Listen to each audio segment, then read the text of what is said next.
নমস্কার, কেমন আছো সবাই? আশা করছি সবাই ভালো আছো আর আমিও খুব ভালো আছি। তোমাদের জন্য একটা চিকেন কারি ব্লগ ভিডিও নিয়ে এসেছি।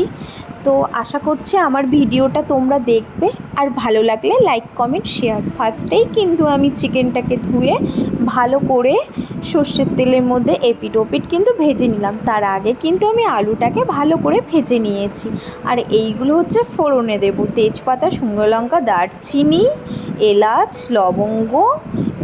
তেলের মধ্যে আগে কিন্তু তেলটা দেওয়ার আগে তারপরে কিন্তু আমি ফার্স্টে চিনি দেওয়ার পরে কিন্তু আমি এই ফোড়নগুলো দিলাম, কারণ একটা ক্যারিমেলের মধ্যে একটা স্মেল আসে আর তার কালারটা হয়, চিকেনটা দেখতেও সুন্দর লাগবে। তারপরে কিন্তু আমি পেঁয়াজগুলো দিয়ে দিয়েছি, ভালো করে কিন্তু ভাজা ভাজা হয়ে গেছে। আর এখানে দেখো আমি চিকেনের মশলাটা করেছি, মানে এখানে আমি কি কি মেশাবো সেটাই তোমাদেরকে শেয়ার করব। এটা হচ্ছে চিকেনটা আগে কিন্তু ভেজে নিলাম, ভাজার পর কিন্তু টক দই, কাঁচা লঙ্কা, জিরে গুঁড়ো, লঙ্কার গুঁড়ো, ধনে আর লাল লঙ্কার গুঁড়ো, এইগুলো কিন্তু আমি ভালো করে মিশিয়ে দেবো। তারপরে কিন্তু হলুদ, ভালো করে কিন্তু মিশিয়ে নেওয়ার পরে কিন্তু এটা এক সাইডে রাখবো।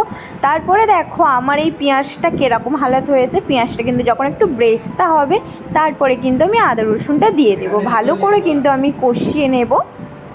কষানোর পরে কিন্তু আমি একটু কাঁচা লঙ্কা ওর মধ্যে দিয়ে দেব। তারপরে কিন্তু আমি টমেটো পেস্ট করে রেখেছিলাম। তারপরে কিন্তু দেখো গাইস, ঠিক আমার তারপর কিন্তু আমি মশলাটাকে ভালো করে কিন্তু কষিয়ে নেব। যখন একটু তেল ছাড়বে, মশলা যত সুন্দর মশলাটা কষাবে তত সুন্দর টেস্টি রান্না হবে।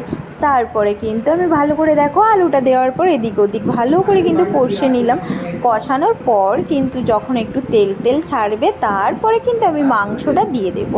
তারপরে ঢাকা দিয়ে দিয়ে কিন্তু একটু নেড়ে ছেড়ে কিন্তু একটু রান্নাটা করব। তারপর কিন্তু একটু জলও দিয়ে দেবো, জল দিয়ে একটু ফুটিয়ে নেবো। তোমরা পারলে ধনেপাতাও দিতে পারো। তারপরে দেখো আমার হাজব্যান্ড কিন্তু আর তস হইল না, ও কিন্তু খেতেও স্টার্ট করে দিয়েছে। তারপরে বিকেলবেলার দিকে কিন্তু আমি একটু বেরিয়ে পড়লাম একটু ঘুরতে না গেলে হয়। পরে আমরা একটু ঘুরতে বেরোলাম। তারপরে দেখো ফুচকার দোকানে গিয়ে আর নিজেকে আর কন্ট্রোল করতে পারলাম না, তারপরে ওখানে গিয়ে ফুচকা খেতে কিন্তু স্টার্টই করে দিলাম। তো আমরা ফুচকার পাতা নিয়ে দাঁড়িয়েই আছি। তারপরে ফুচকাটা খেলাম, খাওয়ার পর কিন্তু একটু এইদিক ওদিক করে কিন্তু ঘুরলাম। তো বিশ্বাস করো গাইস, ওয়েদারটা কিন্তু জাস্ট অসাম। তারপরে কিন্তু ঘোরাফেরা হয়ে যাওয়ার পর ফাইনালি কিন্তু ফুচকা খাওয়া হয়ে গেল। একটা দোকানে আসলাম, দোকানে আসার পরে তারপরে একটা ফ্যানের দোকানে আসলাম। তো আমার হাজব্যান্ড দেখো ফ্যান কিনছে। তো ওপরে টিভির ঘরে ফ্যানটা খারাপ হয়ে গেছে, তার জন্য একটা ভালো একটা ফ্যানটা কিনে বাড়ি চলে আসলাম। তারপরে কিন্তু পাপড়ি চাট খুব খাওয়ার ইচ্ছে হচ্ছে। তারপরে কিন্তু ঝটপট কিন্তু ঘরোয়া উপকরণ দিয়ে কিন্তু আমি পাপড়ি চাট বানিয়ে নিলাম।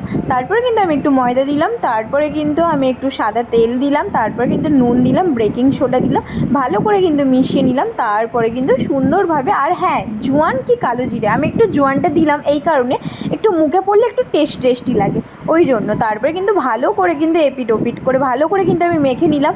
তারপরে কিন্তু বেলে দেখো আমি একটা শেপ নিয়ে নিয়েছি।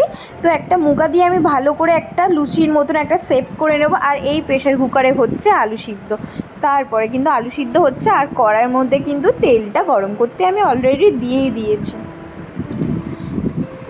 হ্যাঁ গাইস, তোমরা যখন মাখবে একটু সময় দিয়ে মাখবে, আর পারলে মাখার পরে কিন্তু 1 ঘন্টা তোমরা রেখেই দিতে পারো, তাহলে জিনিসটা খেতেও ভালো লাগবে। তারপরে দেখো গাইস, ফাইনালি কিন্তু আমাদের এটা পাপড়ি চাট দেখে এরকম মনে হচ্ছে, কিন্তু বিশ্বাস করো গাইস জাস্ট সুন্দর আর খুবই দারুণ হয়েছে। তারপরে কিন্তু আলুগুলো পিস পিস করে কেটে পেঁয়াজ কুচিয়ে আর টমেটো দিয়ে আর তার মধ্যে একটু ভাজা মশলা দিয়ে দিয়েছি, তারপরে একটু ছোলা দিয়ে দিয়েছি। তারপরে কিন্তু আমি ভালো করে কিন্তু এপিট ওপিট করে ভালো করে মিশিয়ে নিয়েছি। মেশানোর পর কিন্তু আরেকটা প্লেটের মধ্যে আমি কিন্তু দেখো পাপড়িগুলো দিয়ে তারপরে কিন্তু আলুগুলো দিয়ে দিয়েছি। আর হ্যাঁ, তেঁতুলের কিন্তু একটা চাটনিও বানাই, সেই চাটনিটাও কিন্তু আমি বানিয়ে নিয়েছি। তারপরে কিন্তু আমি একটু টক দইটা ফাটিয়ে নেওয়ার পর কিন্তু আমি ভালো করে কিন্তু দিয়ে দেবো। দেখো গাইস, আর কত সুন্দর দেখতেও কত সুন্দর লাগছে আর কত লোভনীয় লাগছে। আমার তো বেশি মানে আমার হাজব্যান্ড তো আর তস সইছে না, ও ওর কখন ফিনিশ হবে আর কখন খাবে। হ্যাঁ, ওপরে ঝুরি ভাজাটা দিতে ভুলে গেছি, খাওয়ার শেষে মনে পড়েছে, যা ঝুরি ভাজাটাও দিতে একদমই ভুলে গেছি। তো যাই হোক, আজকের ভিডিও এই পর্যন্ত। আশা করছি তোমরা আমার পুরো ভিডিওটা দেখবে, আর যদি ভালো লেগে থাকে লাইক কমেন্ট শেয়ার। আর তারপরে কিন্তু আমরা একটু ভাজা মশলা দিয়ে দিলাম। আজকের ভিডিওটা এই পর্যন্ত, সবাই ভালো থেকো, টাটা।